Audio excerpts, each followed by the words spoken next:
Por isso, coragem e empenho, ainda terás de derramar muitas lágrimas para que a terceira revelação te venha iluminar os caminhos. No mundo, prosseguiu o mentor, a religião verdadeira serve como farol guiando as almas por águas tranquilas ou revoltas. Por isso, aproveita o ensejo, louva ao Senhor por ter criado leis sábias e justas, que nos colocam nas situações exatas e necessárias que objetivam o nosso desenvolvimento. Murilo precisará de ti, tu necessitarás do Consolador. A hora não comporta maiores explicações. Ao acordar, deverás trazer gravado na memória física o desejo espontâneo de procurar um sentido religioso. Nem sempre os espíritos maduros, aqueles que têm o carisma da orientação inspirada e apontam o caminho da verdade, estão nas classes econômicas mais altas. Também lá os encontramos. É forçoso não esqueceres de que Jesus foi filho de carpinteiro e aquele que quiser ser o maior deve ser o menor e o servidor de todos. Marcos 9:35. Recorda-te de que religião é sinônimo de religação, trabalho e transformação moral. Essas orientações são gerais e servem tanto para ti quanto para toda a humanidade. Anota o caminho para a libertação definitiva. Quanto a Murilo, paciência. Ele também terá sua parcela de testemunhos. Se esse envolvimento espiritual negativo atinge-lhe com tanta intensidade é porque as leis divinas assim o permitem. Para isso, Valério, necessitas estar ao lado dele nos momentos de crise e dificuldades. Catarina, no momento, está preocupada com outras questões. Valério desejou interromper a fala do amigo espiritual, mas as lágrimas embargaram-lhe a voz, fazendo com que o benfeitor retomasse o discurso, acentuando: coragem, meu caro, agora mais do que nunca precisarás confiar no Senhor. Todas as nossas aspirações devem para ele voltar, principalmente porque o golpe que os adversários te preparam será demasiadamente forte. Catarina está cedendo à ação das trevas. Serás ferido mortalmente e terás de suportar longo período de sofrimento moral para o entendimento da tua própria vida. Tua esposa está enferma, e teu coração, iluminado pelo Espiritismo, saberá compreendê-la. A misericórdia divina é para todos. Deus terá piedade de Catarina. Vai, meu filho, retorna tranquilo para o corpo. Desperta e procura com firmeza executar na terra o nosso projeto em teu próprio benefício. E, aproximando-se do tutelado, o benfeitor envolveu-o nos braços afetuosos de pai, conduzindo-o de volta ao corpo. No dia imediato, Valério acordou bem disposto. Sua primeira preocupação foi verificar a saúde do filho. Murilo estava realmente renovado. Embora estivesse dormindo, o semblante denunciava a tranquilidade. O esposo de Catarina não esquecerá até então o quadro de horror assistido por ele na noite em que a criança desfalecera. E ainda visivelmente impressionado pelos feitos de Casimira, decidiu procurá-la. Catarina, sua esposa, já havia se levantado, saindo de casa com destino oculto. O pai de Murilo encontrou a empregada responsável pela reabilitação do filho envolta nos mais íntimos e dedicados serviços à causa doméstica. Uniformizada, a serva dos Alicante transpirava, enquanto as mãos ágeis enxugavam a louça refinada da casa. Foi neste ínterim que Valério cruzou a cozinha, chamando: Casimira. Casimira. Pois não, senhor. Respondeu a doméstica de olhos baixos e voz respeitosa. Pode me dar um minuto de atenção? Ah, sim, senhor Valério. E enxugando ligeiramente as mãos calejadas, em pano de prato que trazia nos ombros, colocou-se à disposição para o diálogo. Casimira, quando Murilo caiu em bruscas convulsões, o que você fez para trazê-lo de volta com tamanha eficiência? Foi nos seus braços que ele alcançou o equilíbrio.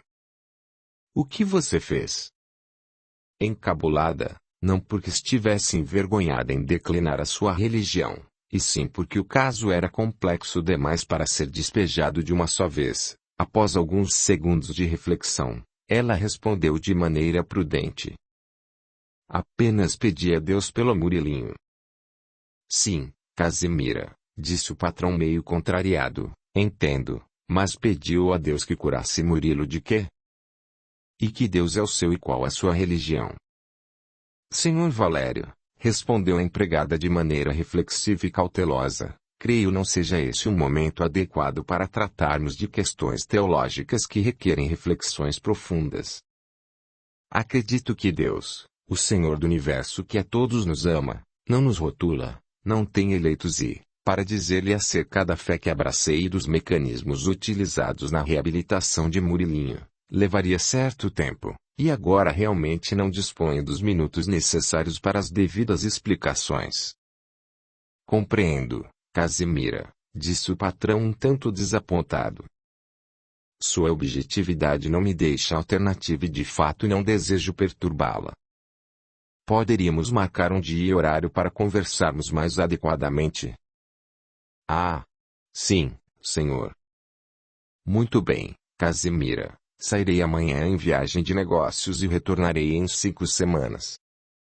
Quando eu voltar, você deixará o expediente com 2 horas de antecedência para que possamos dialogar melhor. Ah, não, senhor.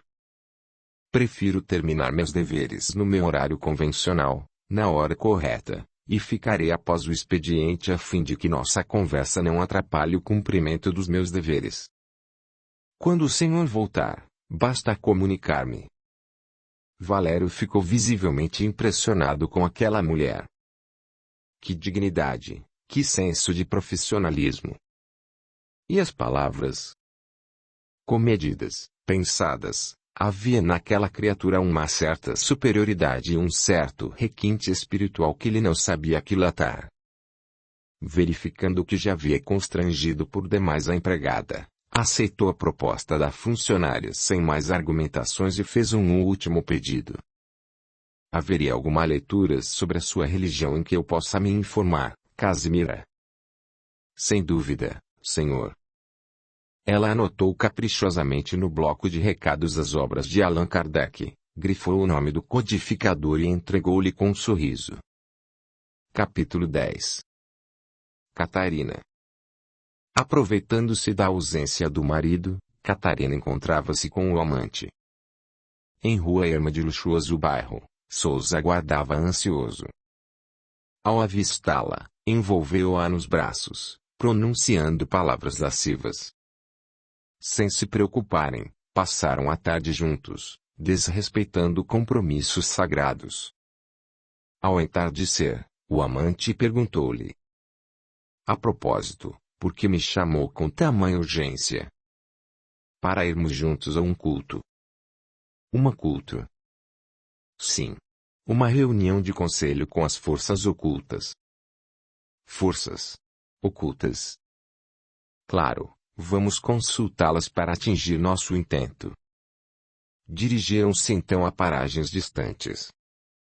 Num bairro socialmente desenvolvido estruturava-se grande casa, bem arquitetada na forma. No interior, a sala principal comportava em confortáveis cadeiras um auditório para 100 pessoas. As paredes revestiam-se de luxuosas cortinas rubentes, o solo parecia coberto de veludo da mesma cor, no teto abobadado cintilavam luzes coloridas. Ao centro erguia-se grande palco com escadas laterais, ornado por longas, vermelhas e glamorosas cortinas. No núcleo do teatro, no interior do pano de boca, erigia-se estranho e monumental altar. Dezenas de estátuas, representações mitológicas de entidades inferiores, povoavam o sacrário, círios multicores iluminavam a área ornamentada com ricas e perfumadas flores. Os incensórios baforavam a todo momento uma nuvem de fumaça entorpecedoramente odorífera. Homens hercúleos, de torsos nus, tamborilavam de maneira envolvente e contagiante, fazendo com que o som do rufar dos tambores como que sacudisse e transpassasse os corpos, além de envolver os presentes. Souza estava petrificado e notava estupefato o alto nível social das pessoas que frequentavam aquelas reuniões. Catarina parecia estar em casa, familiarizada com o local. Os que lá trabalhavam, criaturas de olhar sinistro e interesseiro, pareciam conhecê-la de longa data, tamanha a intimidade com que a tratavam. O que levou o amante a perguntar de maneira assustada: "Frequenta há muito tempo este lugar?" "Ah, sim, desde os tempos de solteira." "Jesus Cristo." Catarina fez um chiado em sinal de silêncio e advertiu dizendo: "Está louco? Não diga esse nome aqui. Estamos no terreno do adversário e você vai evocar o cordeiro nesta casa. Bem se vê que você é iniciante mesmo." Catarina: "Ora, meu caro," interrompeu enfatuada, "como acha que alcancei minhas ambições? Essas entidades já me livraram de vários probleminhas, inclusive ajudando-me com fórmulas abortivas." "Aborto?" gritou Souza assustado, colocando em seguida a mão na boca, lançando os olhos rapidamente em torno do salão, verificando se o ecoar da sua voz teria chamado a atenção, continuando em seguida num sussurro, não menos impressionado: "Quer dizer que você já fez aborto?" "Calma, tolinho," apacentou Catarina, sorrindo bem-humorada, "coloque a palavra no plural. Já cometi vários, mais de uma dezena, e não me arrependo. Sempre detestei as crianças, e Murilo só está vivo por um acidente. Filhos nunca estiveram nos meus planos. Já vi o trabalho que eles dão. O quanto o filho de Valério tem atormentando a minha vida.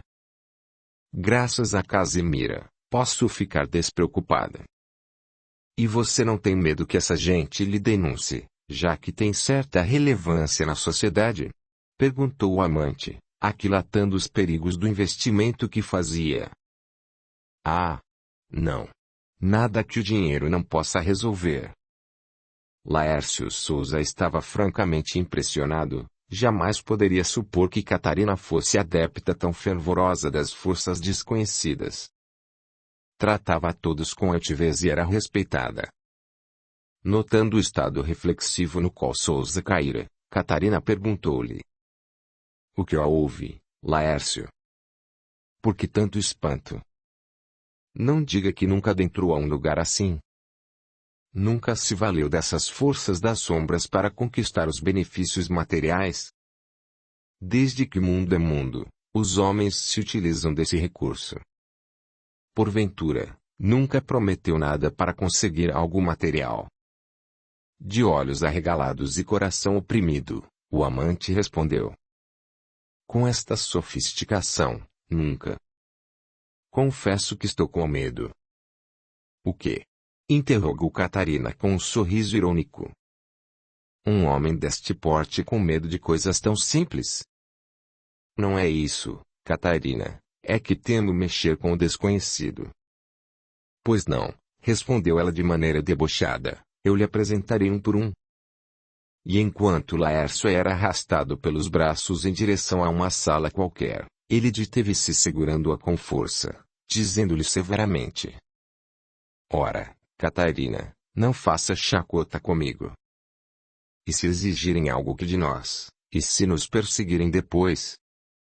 Calma, nada que o dinheiro não possa resolver. Logo conseguiremos nosso objetivo."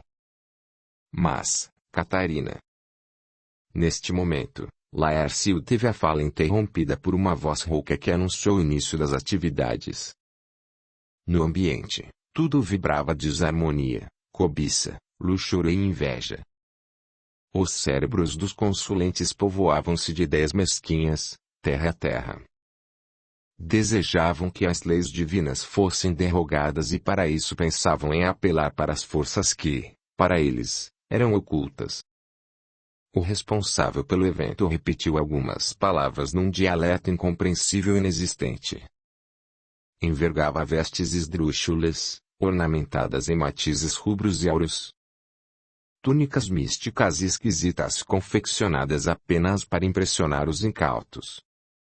Empunhava na mão esquerda longo cajado com um diminuto crânio de cristal na extremidade superior, enquanto a outra carregava estranho livro. Diante da vasta assistência, Menelau, o encarregado da abertura da Assembleia, iniciou o discurso. Sejam bem-vindos à casa onde a luz não existe e as trevas dominam. Sejam bem-vindos à casa onde as sombras nos protegem. Salve as forças inferiores, anátema aos ensinos do Cordeiro. Todo aquele que procura na escuridão a resposta para seus problemas sabe o preço a pagar. Todos conhecem o método de trabalho das entidades que nos servem. Não atuam de graça, e o preço variará de acordo com os pedidos de cada um. E pedir e não pagar é saldar o débito com a própria vida. Batendo o sinistro cajado por 3 vezes no assoalho do palco, de onde ele falava, fez com que os véus carmesins se abrissem deixando à mostra o esquisito altar.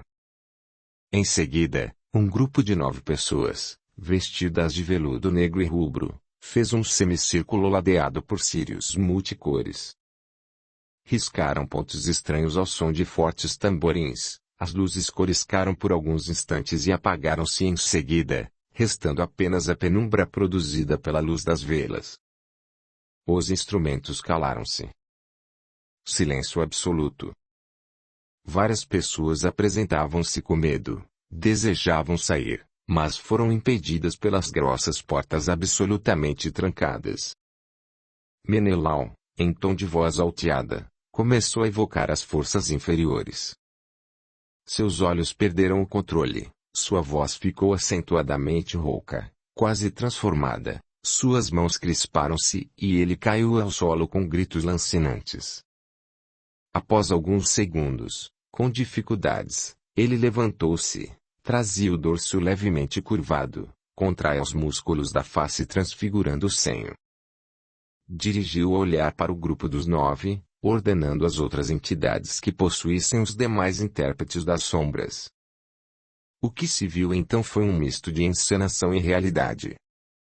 Parte de tudo aquilo era mero embuste. Os adversários, os espíritos a eles ligados, trabalhavam nos bastidores de forma que, do ponto de vista das entidades que os dominavam, tudo seguia rigorosamente o esperado.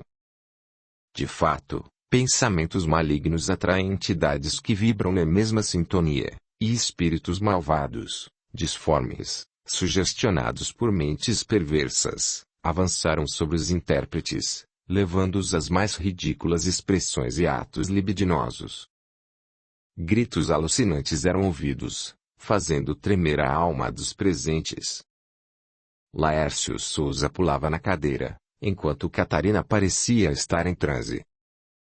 Feita a evocação, o ambiente acalmou-se, o tamborilar recomeçou de maneira menos intensa, as luzes coriscavam no teto abobadado e os consulentes foram sendo atendidos. Catarina não queria qualquer um dos intérpretes, desejava dialogar com Menelau, já havia pagado uma respeitável quantia, o caso era muito grave para ser atendido por qualquer pessoa. Chegando sua vez, Souza não conseguia sair do assento, suas pernas tremiam, sua voz sumiu e seu desejo era de deixar o recinto incontinente. Catarina agiu de forma firme dizendo: Souza, levante-se.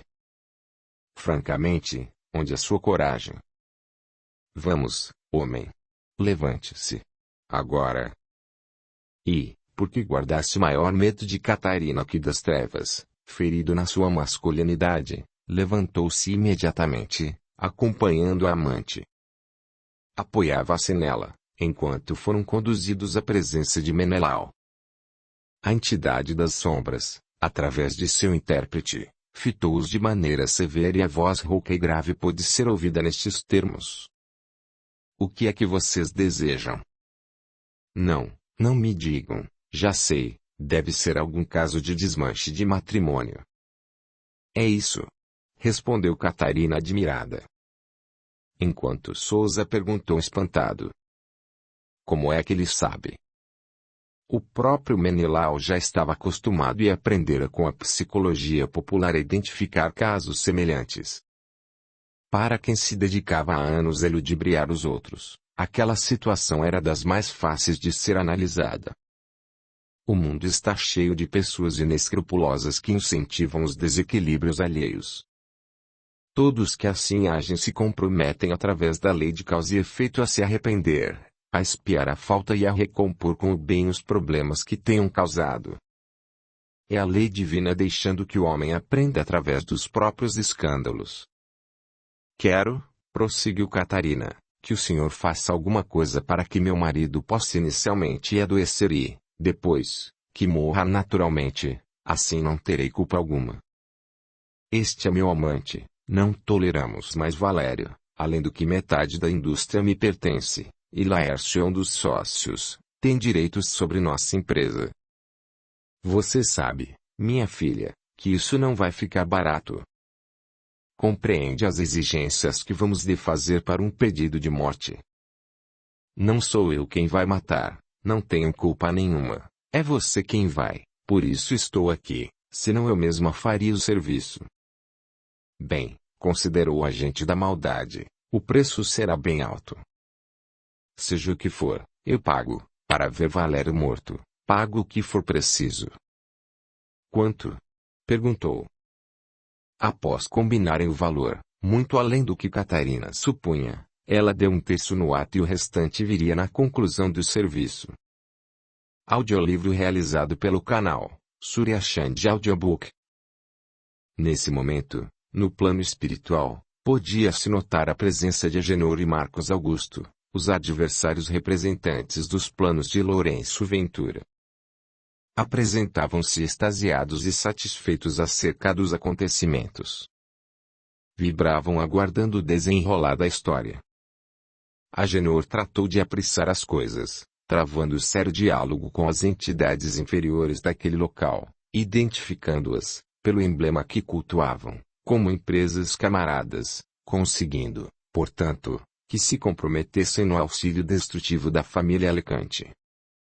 Agora sim, dizia ele, a finalização está próxima. Enquanto Catarina falava, pesadas vibrações invadiam seu corpo.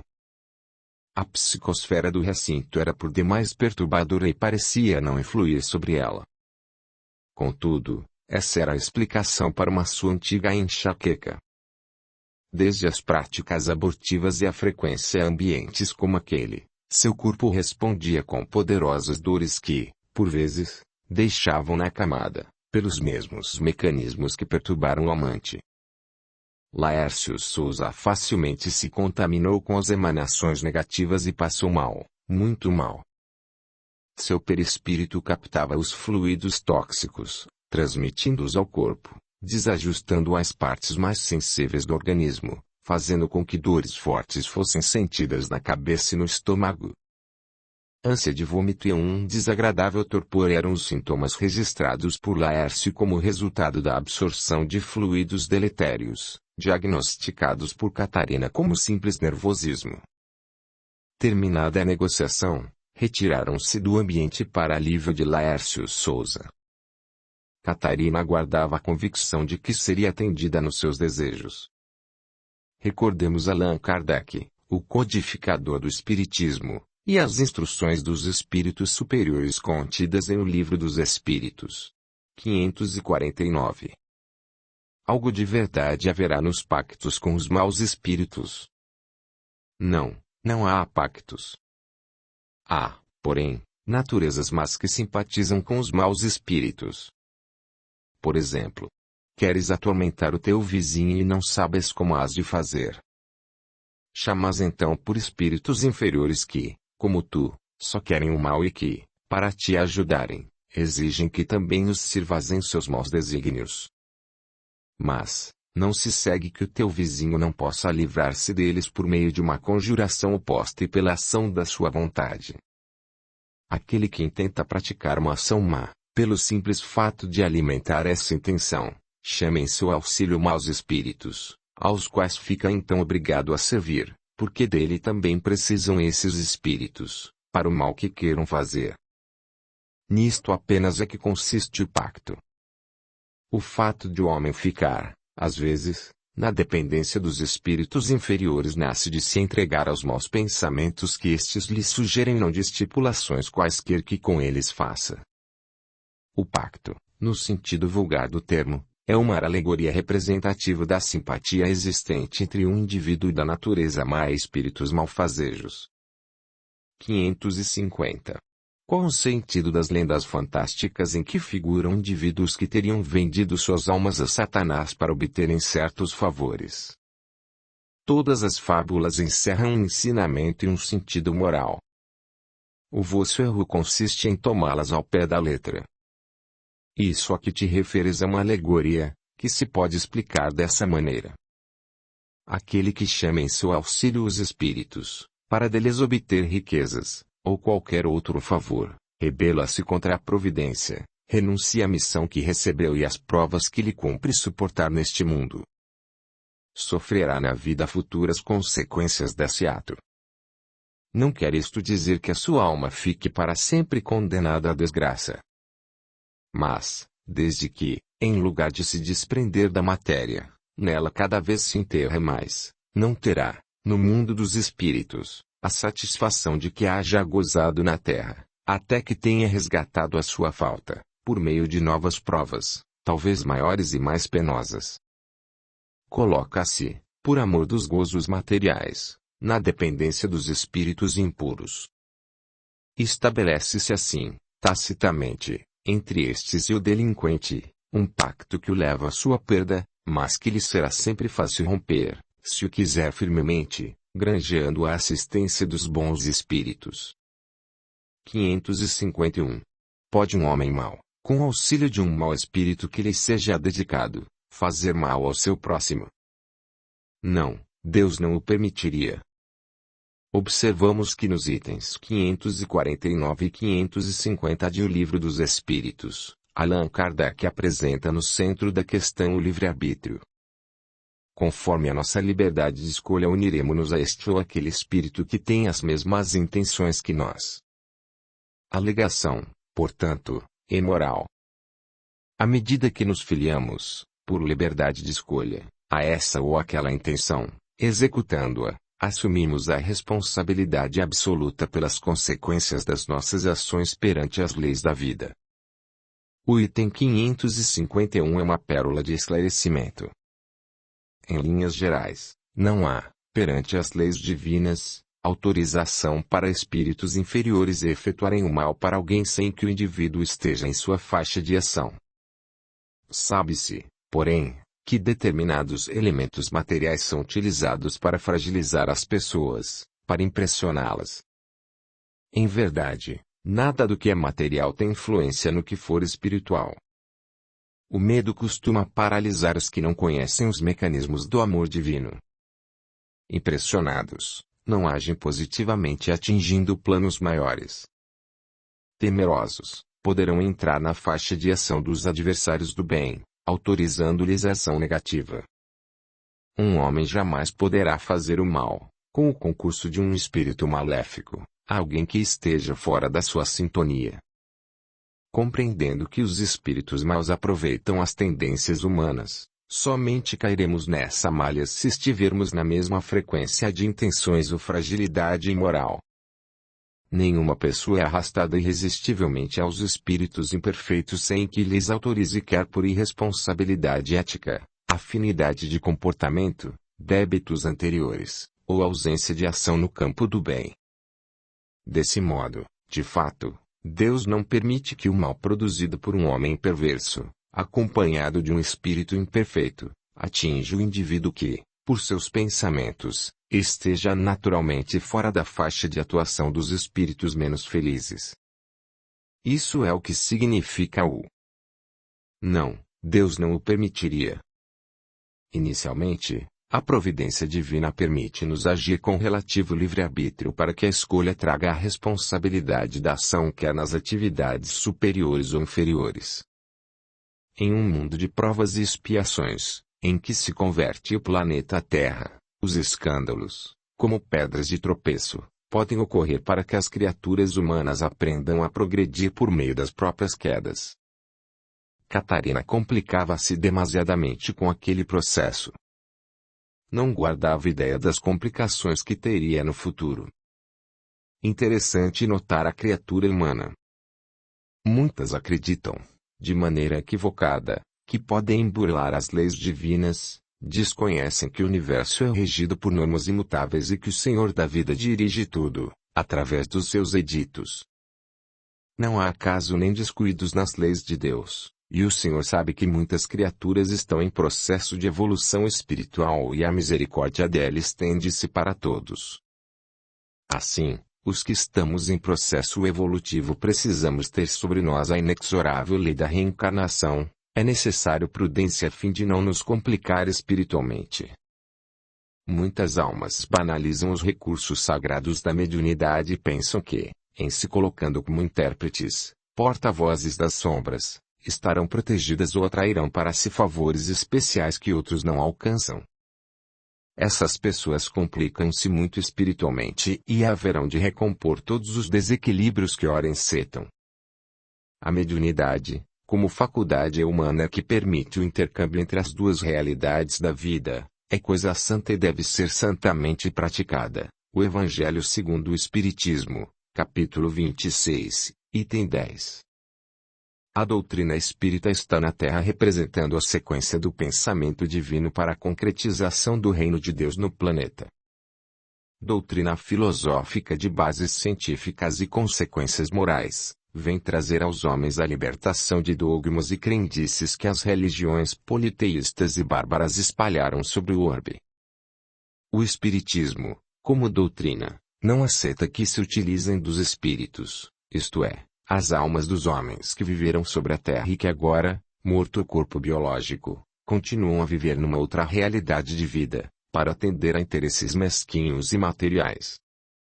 Os espíritos que se dizem capazes de interferir em leis espirituais rompendo com os propósitos divinos são ingênuos ou enganadores. Eles sabem que há limites de ação para aqueles que cooperam na região das sombras.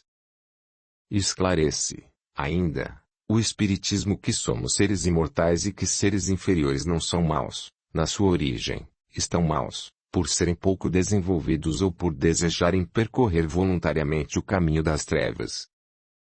No mundo, cada um carrega consigo seus próprios valores. O fenômeno morte arrebata-nos meramente para outro estado da vida. O corpo mas o espírito permanece vivo, e, conforme o que cultivamos na terra, teremos os acompanhantes no plano espiritual.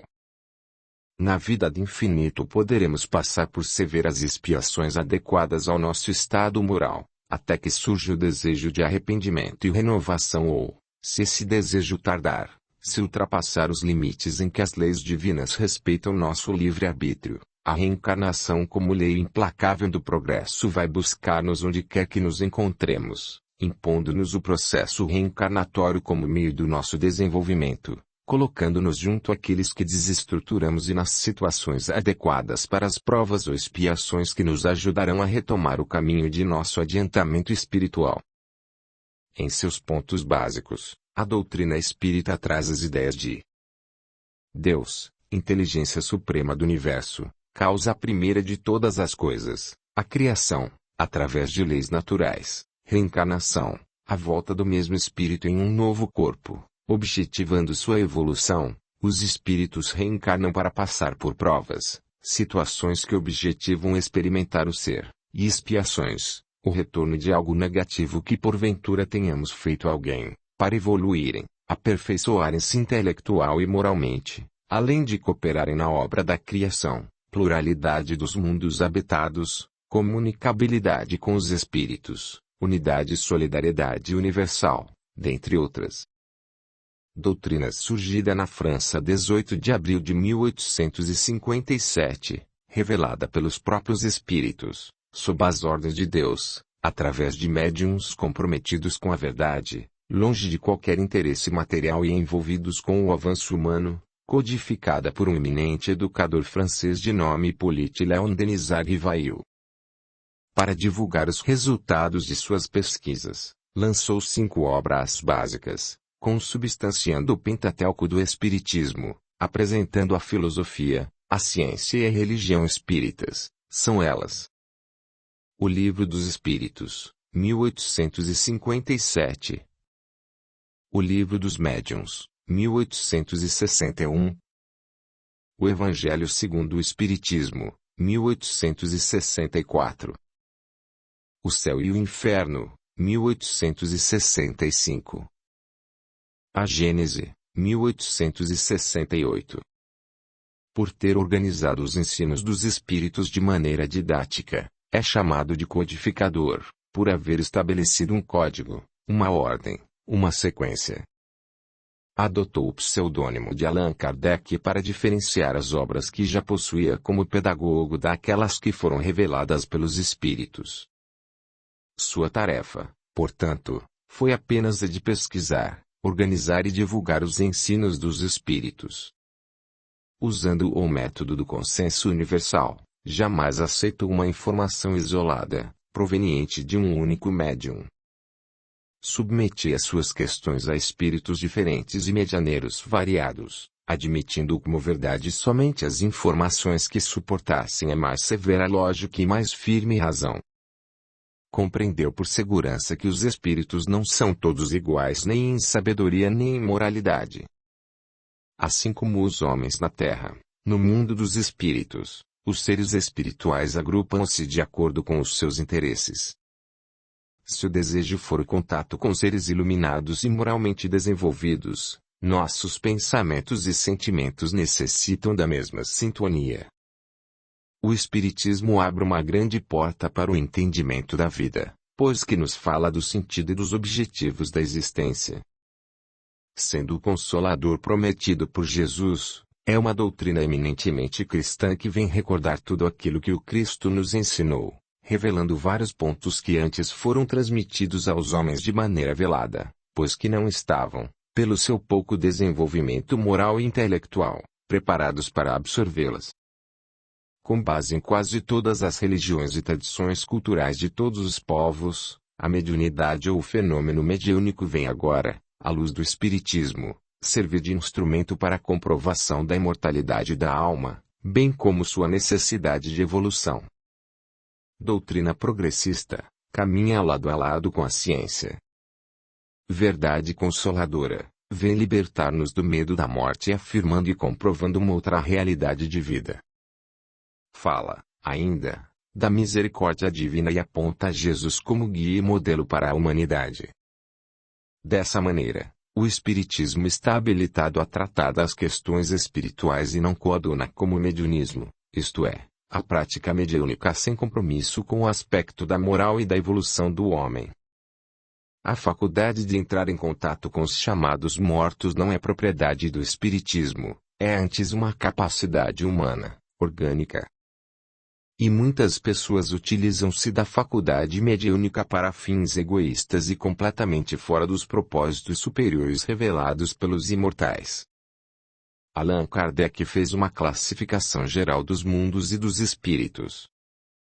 Dos mundos, pelo grau de desenvolvimento ou inferioridade de seus habitantes, e dos espíritos, pelo nível de adiantamento deles, nas qualidades que já adquiriram e nas imperfeições das quais terão de se depurar, esclarecendo-nos ainda que existem diferentes classes de seres espirituais, já que são simplesmente as almas dos homens fora do corpo físico, e que no espaço, ou seja, no mundo espiritual, reúnem-se com os mesmos objetivos que os animam.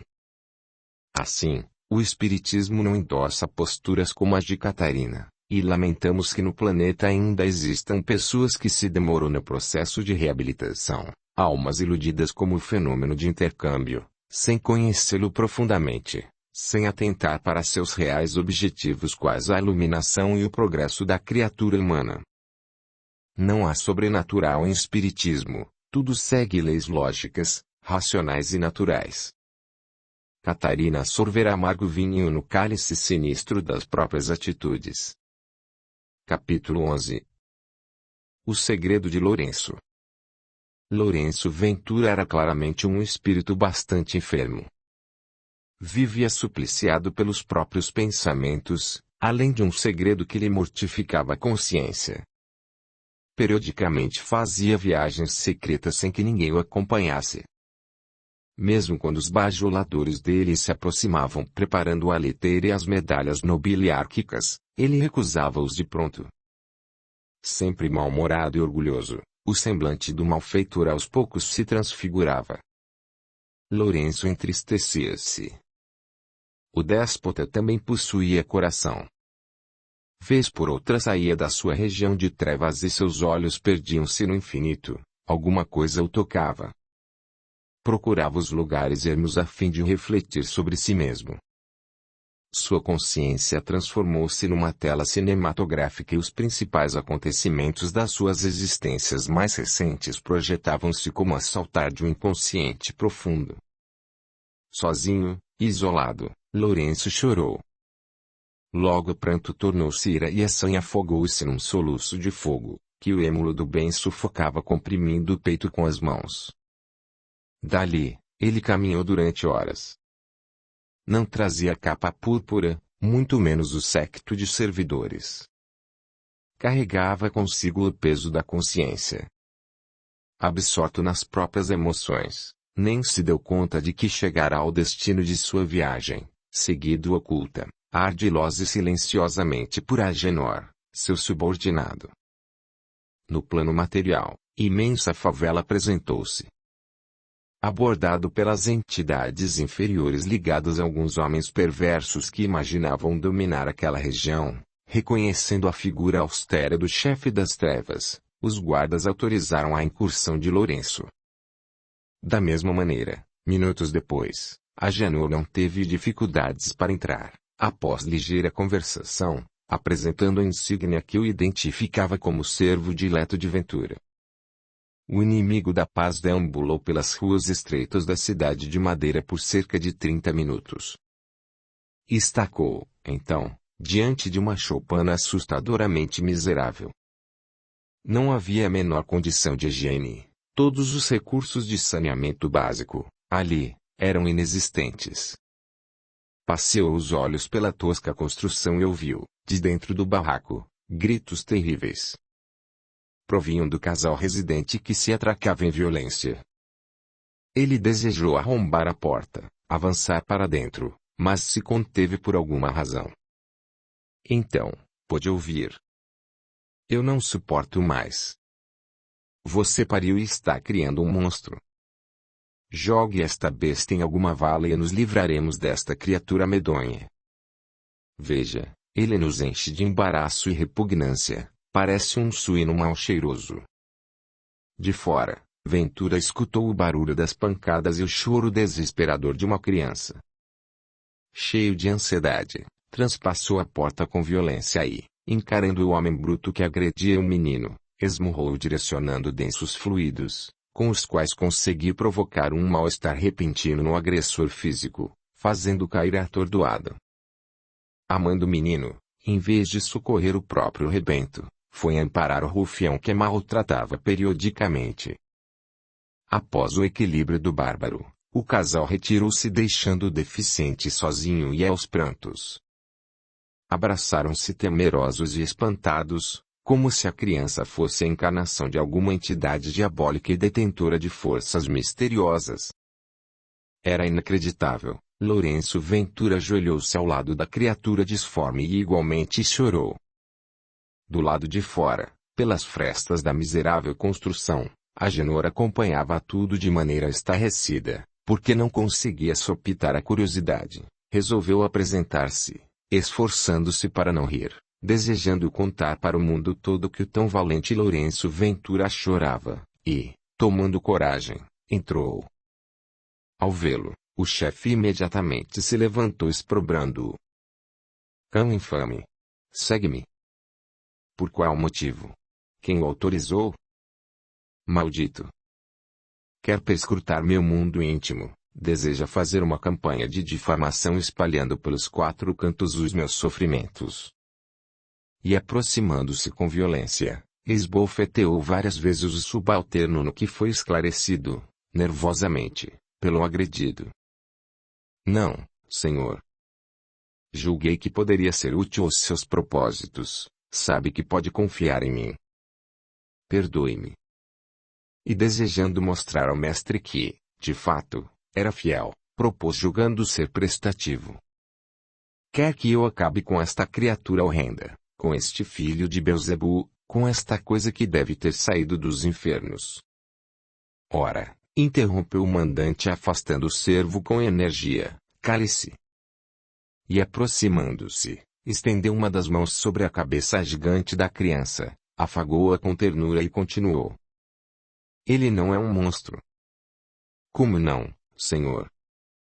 É quase uma fera bestial. Lourenço estava tão insano que, no desejo de defender o pequeno, revelou num ímpeto seu grande segredo. Cale-se de uma vez por todas. Meu filho não é um monstro. Filho! Gritou Agenor espantado. Este é o seu filho. Repentinamente, aquele homem duro e severo desapareceu, dando lugar à imagem de um pai cujo coração parecia varado por uma espada. Aquela criança era a reencarnação de Dante Ventura, filho de Lourenço Ventura.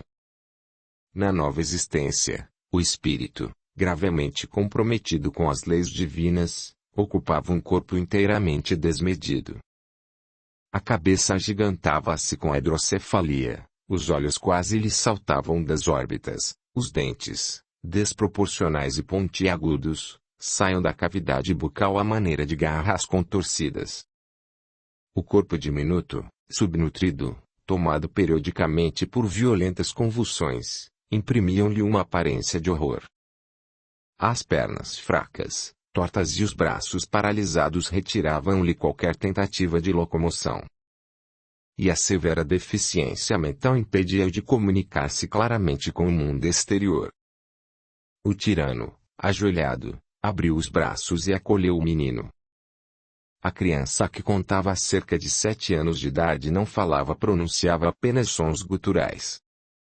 Captando a presença de Ventura, percebendo-lhe os fluidos negativos, sentia-se mal repudiando a presença do pai. Agenor não resistiu, vendo o líder das sombras naquelas condições, arriscou uma pergunta. Senhor, como Dante foi parar aí, neste corpo, se todos sabemos que ele é o seu grande general e foi enviado a terras distantes para organizar suas hostes? Como que tomado por 1000 ferroadas, aquela pergunta lhe fez rememorar todo o processo de dor, porque as lágrimas caíam em abundância, ele não conseguiu esbravecer e, pela primeira vez, como se precisasse desabafar, abrir o coração para alguém, narrou o seu drama. Agenor, Agenor, você não conhece as leis terríveis que nos envolvem. Meu filho não está em outras paragens, inventei essa mentira, para justificar sua ausência. Dante era a felicidade da minha vida. Juntos desfrutamos de riquezas e prazeres, até que a morte nos arrebatou, separando-nos. Quando assumi posição de relevância na administração das trevas, iniciei longa e exaustiva expedição para encontrá-lo, achando-o, décadas depois, trabalhando como escravo numa das milícias infernais daqueles que nos comandam as atitudes. Foi preciso trocar favores, cooperar em outros processos obsessivos, suportar chacotas e humilhações, para que ele fosse liberado. Assim que consegui, ladeamos no serviço das trevas, formamos uma dupla imbatível, e quando, pelo nosso esforço, dominamos as regiões que você conhece, tornamo-nos invencíveis. Vieram, então, os títulos, e nossa fama se espalhou por toda parte, até que meu menino se mantou a essa mulher que vimos sair daqui. Ele valorizava muito as práticas de estupro e as meretrizes, o que me enchia de orgulho. Certa vez, envolveu um homem encarnado, aproveitou-se do desequilíbrio sexual do rapaz, guiando na devassidão, enquanto Dante a ele se ligava acolhendo-lhe as sensações. Aí, o inesperado aconteceu. Como se estivesse ébrio de prazer, não se afastou da moça em plena atuação do meretrício, ligou-se mais intensamente à jovem, e antes que eu pudesse adverti-lo, as leis automáticas da reencarnação sugaram para o útero dela no momento em que o óvulo foi fecundado pelo espermatozoide. Quando fui avisado por um dos meus servos mais fiéis, já era tarde, o processo da reencarnação já se havia iniciado. Eu perdi o meu único e adorado filho. E o senhor não fez nada? Eu tentei. Respondeu um tirano amargurado, fitando e acariciando ternamente o menino. Incentivei a infeliz às drogas e ao aborto, mas uma dessas igrejas intrometidas fez campanha contra essa prática, justamente no auge do meu plano, neutralizando, assim, nossa influência, quando a ampararam oferecendo todos os recursos para o pré-natal. Então, numa segunda tentativa, ordenei às entidades cruéis que perseguissem essa devassa transformada em mãe do meu filho. Alguma coisa impedia nossa atuação. A maldita fora envolvida por entidades luminosas que sustaram nossa atividade, e a meretriz, para minha desgraça, por meios inexplicáveis, sentiu-se animada à maternidade. Tentamos ainda derrubá-la, mas, na queda, a barriga foi salva. Meus comandados foram tão incompetentes que o máximo que conseguiram foi quebrar uma perna, colocando a criatura de repouso, o que de certa forma a protegeu, limitando nossa atuação. Imaginamos então que poderíamos complicar o parto, e, quando me dei conta, meu filho saiu do ventre dela, numa casa de prostituição. Notando o corpo que lhe ocupava, odiei o cordeiro com todas as minhas forças. Senhor, perguntou o servo, por que isso se deu? Eu não sei. Mas tenho percebido que os seguidores do filho do carpinteiro costumam torturar muitos dos nossos desta forma. Deve ser um castigo qualquer. Por isso, temos de estar alerta e lutar contra o absurdo do retorno à carne de qualquer modo. Lourenço chorou, enquanto Agenor permanecia boquiaberto. Ventura levantou-se, sacudiu violentamente o servo e retomando a tirania ordenou: guarde esse meu segredo e suma em silêncio. E o capataz, à semelhança de serviçal medroso, retirou-se num ótimo. O chefe das empresas infernais aproximou-se do filho bem-amado, estendeu as mãos e, enquanto lágrimas funestas lhe brotavam em abundância dos olhos rubros, falou paternalmente: Dantinho, meu filho. Por que você foi tão imprudente? Vejo o que a reencarnação fez com você. Ah! Quanto lhe quero bem. Quanto minha alma sofre vendo-lhe quase como um animal. Fale com seu pai. E, afogado em lágrimas, continuou com o peito arfante. Dorme meu menino, para que eu possa, pelo menos, recebê-lo do lado de cá e ficar um pouco com você. Perturbado por dorida emoção, não coordenava as palavras, afogando-se na amargura. Diga, meu querido, que sairá deste corpo e retornará para nossas empresas. Você me reconhece, não? Veja, sou o mesmo, não mudei nada. Os olhos do menino perdiam-se nas paredes frágeis do barraco, enquanto o corpo revestia-se de sujeira, servindo de morada aos insetos e aos vermes que o cortejavam. Embora percebesse a influência espiritual, não conseguia organizar o pensamento para expressar qualquer reação. Ventura ainda falava quando a porta foi aberta e, então, presenciou uma cena que jamais esqueceria. O filho amado chorava de fome, dor e medo. De retorno à casa, a meretriz e o explorador viram que o menino ainda pranteava, tamparam os ouvidos e começaram, os dois, a espancar a criança. Quando tudo acabou, Dante estava exausto, o sangue corria-lhe pelas narinas, enquanto os olhos lacrimejavam. Caído, retorcido, indefeso, a pequena criatura gemia, desmaiando logo depois, enquanto os tutores encarnados riam na companhia de drogas e bebidas alcoólicas. O casal, sob efeito das substâncias tóxicas e etílicas, de igual modo adormeceu. Ventura desejou matá-los, mas aguardava-os pelo desdobramento a fim de recepcioná-los no plano espiritual e conduzi-los para regiões inferiores onde devolveria, em escala infinitamente pior, as torturas que impunham a Dante. Lourenço fora surpreendido por algo inusitado. Súbito, a palhoça encheu-se de luz. O espírito protetor do menino apresentou-se, aproximando-se do infante de maneira fraterna. Estendeu as mãos suaves sobre o pequeno, e o seu magnetismo elevado aliviou as dores do padecente.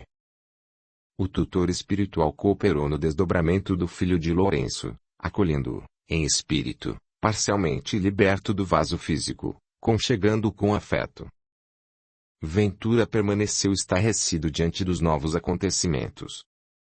O benfeitor fitou-o fraterno e demoradamente, dirigindo-lhe as seguintes palavras: Meu caro, eis a misericórdia divina visitando o filho do teu coração. Saiba que para Deus não existem excluídos e que todos vivem e deverão ter as mesmas oportunidades.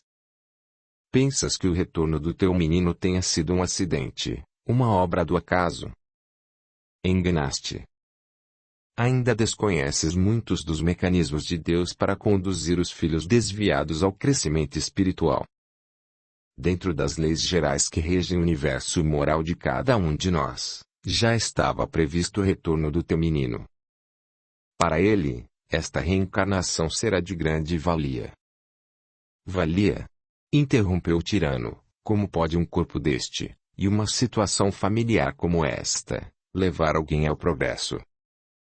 A propósito, já que é o representante do Cordeiro, diga-me, gritou o infeliz, por que estas coisas se dão? Porque meu filho foi aprisionado neste corpo monstruoso.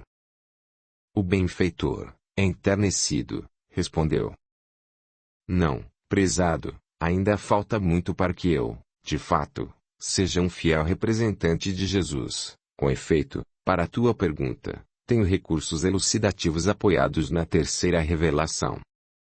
Vejamos de maneira sucinta. Tu não desconheces completamente os mecanismos da lei. Sabes, por exemplo, que todos temos um corpo espiritual ou perispírito, que nos serve de instrumento para atuarmos no âmbito material e espiritual.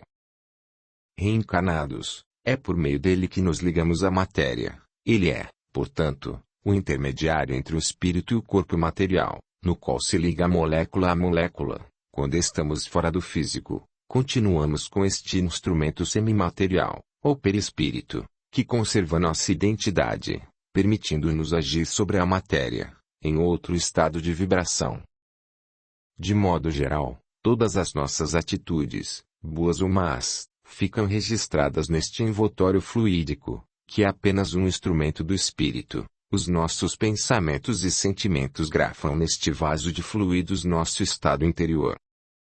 Pensamentos superiores e sentimentos edificantes fazem as células perispirituais iluminarem-se sob a atuação do ser, o contrário torna-as opacas, sem brilho, e ainda, quando nos desequilibramos e a maldade faz-se por nosso intermédio reincidentemente, o conteúdo mental desalinha-se de tal maneira que os pensamentos deformados pela maldade e as emoções perturbadas pelas atitudes morais inferiores desarranjam o corpo espiritual, a ponto de, em casos graves, estabelecidos pelas leis divinas, em um novo processo de reencarnação, em que o corpo sutil será a matriz, o molde, do novo recipiente físico, ele, o perispírito, imprimirá no corpo denso informação as características morais íntimas que cada um de nós carrega na alma, ou as marcas dos nossos desatinos. Foi isso que aconteceu com o teu filho. Portador de severos desequilíbrios, num ataque de loucura foi levado pelas paixões. Entretanto, Deus é tão sábio que estabeleceu leis automáticas que regularizam nossa atuação no universo. Por toda parte existem mecanismos limitando a produção do mal. Preso à devassidão, abusando dos recursos sagrados da vida, a própria vida tratou de corrigi-lo, aconchegando no ventre materno, violentado. Sob sua indução, que lhe oferecerá as condições exatas para expiação e a futura reparação. Assim, verificamos que Deus só criou o bem e que o mal aparece quando a criatura, usando do livre-arbítrio, ausenta-se das atitudes dignas. Contudo, a maldade não se sustenta por si, conduzirá sempre à obrigatoriedade da reparação, que produzirá inexoravelmente o bem àqueles que prejudicamos, harmonizando-nos com o universo divino, devolvendo-nos cedo ou tarde ao caminho do Senhor. Por toda parte, os olhos de Deus abençoam-nos por meio das suas santas e sábias leis. A reencarnação do teu menino nestas condições representa a presciência de Deus para com os perturbados da alma, numa espécie de dispositivo de segurança, pois que os editos divinos serão cumpridos por nós mesmos, uma vez que as leis de Deus estão em nossa própria consciência. Repara que não há castigo divino. O Pai não se utiliza destes recursos para punir seus bem-amados, solicita, antes, a correção. Todas as nossas ações trarão necessariamente uma reação. E o corpo denso do teu filho reagiu sob os impulsos dos desequilíbrios morais registrados no perispírito, numa consequência natural e depurativa. Isso não quer dizer que a situação particular física do teu rebento seja regra absoluta para todos os outros casos. A lei geral é: toda e qualquer ação tem uma reação. Pensamentos e atitudes superiores fazem o espírito vibrar em harmonia com o universo. Pensamentos e sentimentos infelizes o desequilibram como ser espiritual. Os desdobramentos das nossas atitudes variam ao infinito, cabendo às leis divinas colocar-nos, cada qual, na situação adequada que objetiva a nossa recondução ao caminho do bem. No mundo, certamente existem os portadores de necessidades especiais por outros fatores, os deficientes físicos e enfermos de toda a sorte por vários motivos. Um corpo em desalinho representa alguém em provas ou expiações que luta pelo progresso interior.